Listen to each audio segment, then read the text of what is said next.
नमस्कार।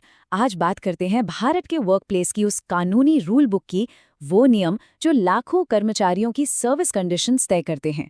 हम बात कर रहे हैं industrial employment standing orders act 1946 की। एक ऐसा कानून जिसने, आप कह सकते हैं, काम करने के तरीकों को हमेशा के लिए बदल दिया। तो चलिए एक सीधे से सवाल से शुरू करते हैं। आप जहां भी काम करते हैं वहां के नियम आखिर बनाता कौन है? क्या ये नियम एकदम साफ साफ लिखे हुए हैं? बस इसी सवाल की जड़ तक हमें आज पहुंचना है। तो देखिए, आज हम क्या क्या देखने वाले हैं।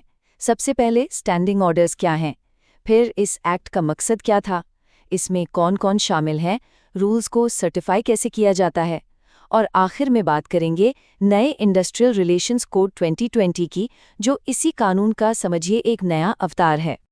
तो चलिए सबसे पहले समझते हैं इस पूरे सिस्टम की नींव को, यानी कि स्थायी आदेश, या जिसे हम स्टैंडिंग ऑर्डर्स भी कहते हैं।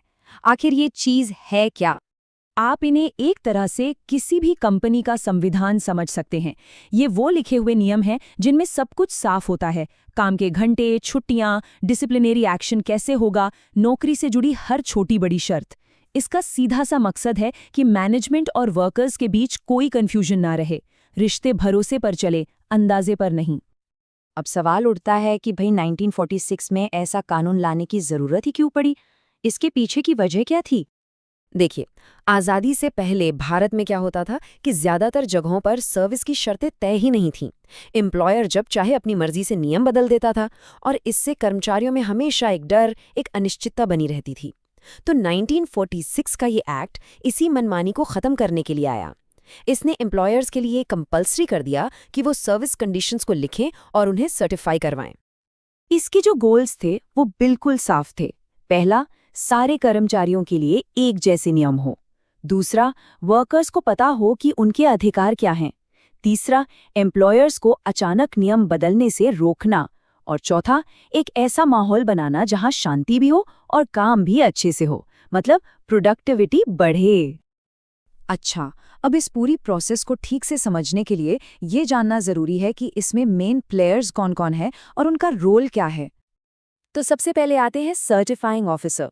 आप इन्हें एक न्यूट्रल रेफरी की तरह मान सकते हैं। ये सरकार के अपॉइंटेड ऑफिसर होते हैं और इनका काम बस ये पक्का करना है कि कंपनी जो भी नियम बना रही है वो कानून के हिसाब से हों, और सबसे जरूरी, सबके लिए फेयर हों। एम्प्लॉयर का मतलब सिर्फ कंपनी का मालिक नहीं होता। कानून की नज़र में फैक्ट्री का मैनेजर या कोई भी इंसान जिसे मैनेजमेंट और कंट्रोल की जिम्मेदारी दी गई है, वो एम्प्लॉयर ही माना जाएगा। और ये कानून लागू कहाँ कहाँ होता है? ये होता है इंडस्ट्रियल एस्टैब्लिशमेंट्स पर। मतलब इसमें फैक्ट्री, रेलवे और ऐसी हर जगह शामिल है जहां 100 या उससे ज्यादा वर्कर्स काम करते हैं। ठीक है, तो नियम तो बन गए, पर उन्हें कानूनी तौर पर ऑफिशियल कैसे बनाया जाता है? चलिए इस सर्टिफिकेशन प्रोसेस को स्टेप बाय स्टेप समझते हैं। ये जो प्रोसेस है ना, ये काफ़ी ट्रांसपेरेंट है। होता क्या है कि एम्प्लॉयर रूल्स का एक ड्राफ्ट बनाता है और उसे सर्टिफाइंग ऑफिसर को देता है। फिर वो ऑफिसर उस ड्राफ्ट को वर्कर्स या उनकी यूनियन को भेजता है, ये पूछने के लिए कि भाई आपको कोई दिक्कत तो नहीं है। इसके बाद दोनों पार्टियों को सुना जाता है, और जब ऑफिसर को लगता है कि हाँ, नियम फेयर हैं, तब जाकर वो उन्हें सर्टिफाई करता है। लेकिन मान लीजिए कोई एक पार्टी, चाहे वो एम्प्लॉयर हो या वर्कर, इन सर्टिफाइड रूल से खुश नहीं है, तो क्या क्या इसके बाद भी कोई रास्ता बचता है? हाँ, बिल्कुल है। और यही इस कानून की सबसे अच्छी बात है कि अपील करने का हक दोनों को दिया गया है। एम्प्लॉयर और वर्कर दोनों ही सर्टिफाइंग ऑफिसर के फैसले को एक हायर अथॉरिटी के सामने चैलेंज कर सकते हैं। इससे ये पक्का हो जाता है कि प्रोसेस में किसी के साथ भी नाइंसाफी ना हो। और हाँ, इस प्रोसेस में टाइमलाइंस का भी बड़ा ध्यान रखा गया है।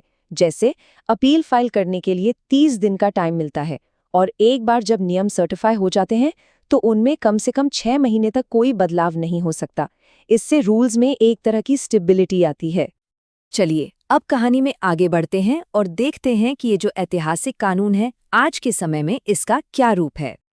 तो हुआ ये कि साल 2020 में भारत के लेबर लॉज में एक बहुत बड़ा रिफॉर्म आया। सरकार ने क्या किया कि 40 से भी ज्यादा पुराने और काफी कॉम्प्लिकेटेड कानूनों को लिया और उन्हें मिलाकर सिर्फ 4 सिंपल कोड्स बना दिए। मकसद था कि आज के जमाने की जरूरतें पूरी हों।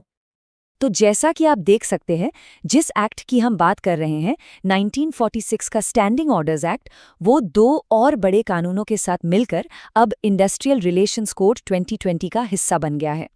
ये लेबर लॉज का एक साथ लाने की दिशा में आप कह सकते हैं एक बहुत बड़ा कदम था। इस नए कोड का मकसद भी लगभग वही है, कानूनों को सिंपल बनाना, एम्प्लॉयर और वर्कर्स के बीच अच्छे रिलेशन को बढ़ावा देना, झगड़ों को सुलझाने के लिए एक मॉडर्न सिस्टम तैयार करना और किसी भी तरह के अनफेयर प्रैक्टिस को रोकना। और ये सब हमें आखिर में एक बहुत बड़े सवाल पर लाकर खड़ा कर देता है। क्या इतने सारे पुराने कानूनों को इन 4 नए कोड्स में समेट देना भारत के वर्कफोर्स और इंडस्ट्रीज दोनों के भविष्य के लिए एक अच्छा कदम है?